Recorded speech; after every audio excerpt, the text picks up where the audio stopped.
संस्थापक बाबर के बारे में। मुगल शासन 17वीं शताब्दी के आखिर में और 18वीं शताब्दी की शुरुआत तक चला और 19वीं शताब्दी के मध्य में समाप्त हुआ। आपको बता दें कि मुगल वंश का संस्थापक बाबर था। आइए जानते हैं उसके बारे में सब कुछ। मुगल साम्राज्य 1526 में शुरू हुआ था। मुगल वंश का संस्थापक बाबर था। अधिकतर मुगल शासक तुर्क और सुन्नी मुसलमान थे। मुगल शासन 17वीं शताब्दी के आखिर में और 18वीं शताब्दी की शुरुआत तक चला और 19वीं शताब्दी के अंत में समाप्त हुआ।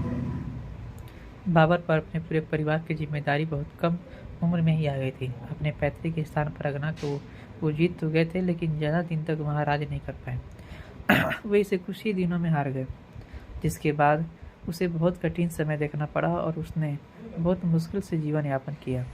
लेकिन इस मुश्किल समय भी उसने कुछ वफादारों ने उसका साथ नहीं छोड़ा। कुछ सालों बाद जब उसकी दुश्मन एक दूसरे से दुश्मनी निभा रहे थे, तब इसका बात का फायदा बाबर ने उठाया और वे 1502 में अफगानिस्तान के काबुल को जीत गए। इसके साथ ही उन्होंने अपना पैतृक स्थान फरगना व समरकंद को भी जीत लिया। बाबर की 11 बेगम थी, जिससे उसको 20 बच्चे हुए थे। बाबर का पहला बेटा हुमायूं था, जिसे उसने अपना उत्तराधिकारी बनाया था। बाबर का भारत आना। मध्य एशिया में जब बाबर अपना साम्राज्य नहीं फैला पाया, तब उसकी नज़र भारत पर हुई। उस समय भारत की राजनीतिक स्थिति बाबर को अपना साम्राज्य फैलाने के लिए उचित लग रही थी। उस समय दिल्ली के सुल्तान बहुत सी लड़ाइयाँ हार रहे थे, जिस वजह से विघटन की स्थिति उत्पन्न हो गई थी। भारत के उत्तरी क्षेत्र में कुछ प्रदेश अफगान और राजपूत के अंदर थे, लेकिन इन्हीं के आसपास के क्षेत्र स्वतंत्र थे, जो अफगानी व राजपूतों के क्षेत्र में नहीं आते थे। इब्राहिम लोदी, जो दिल्ली का सुल्तान था, एक सक्षम शासक नहीं था। पंजाब के गवर्नर दौलत खान इब्राहिम लोदी के काम से बहुत असंतुष्ट था। इब्राहिम के एक अंकल आलम खान, जो दिल्ली के सल्तनत के लिए मुख्य दावेदार थे, बाबर को जानता था। तब आलम खान और दौलत खान ने बाबर को भारत आने का न्योता दिया। बाबर को ये न्योता बहुत पसंद आया। उसे ये अपने फायदे की बात लगी और वे अपने साम्राज्य को बढ़ाने के लिए दिल्ली चल दिया। आलम खान और दौलत खान ने बाबर को पानीपत की लड़ाई के लिए बुलाया था। बाबर ने लड़ाई में जाने से पहले 4 बार पूरी जांच पड़ताल की थी। इसी दौरान कुछ गुस्से में बैठे अफगानी लोगों को बाबर को अफगान में आक्रमण करने के लिए बुलाया। मेवाड़ के राजा राणा संग्राम सिंह ने भी बाबर को इब्राहिम लोदी के खिलाफ खड़े होने के लिए बोला, क्योंकि राणा जी की इब्राहिम से पुरानी रंजिश थी।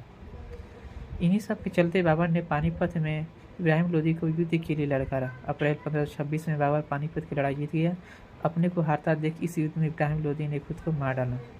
सबको ये लगा था कि बाबर इस लड़ाई में भारत छोड़ देगा, लेकिन इसका उल्टा हुआ। बाबर ने भारत में ही अपना साम्राज्य फैलाने की ठान ली। भारत के इतिहास में बाबर की जीत पानीपत की पहली जीत कहलाती है। इसे दिल्ली को भी जीत माना गया। ये जीत ने भारतीय राजनीति को पूरी तरह से बदल दिया, साथ ही मुगलों के लिए भी बहुत बड़ी जीत साबित हुई। पानीपत की जीत के बाद बाबर की स्थिति भारत में मजबूत नहीं थी। राणा संग्राम ने ही बाबर को भारत का न्योता दिया था। उन्हें लगा था कि वह वापस काबुल चला जाएगा, लेकिन बाबर का भारत में रहने का फैसला ने राणा संग्राम को मुसीबत में डाल दिया। अपने आप को और मजबूत बनाने के लिए बाबर ने मेवाड़ के राणा संग्राम को चुनौती दी और उन्हें खनवा में मार दिया। राणा संग्राम सिंह के साथ कुछ अफगानी शासक भी जुड़ गए थे, जिसके बाद उन्होंने अफगान चीफ को भी हरा दिया। 17 मार्च 1527 में खनवा में 2 विशाल सेना एक दूसरे को भिड़ गई।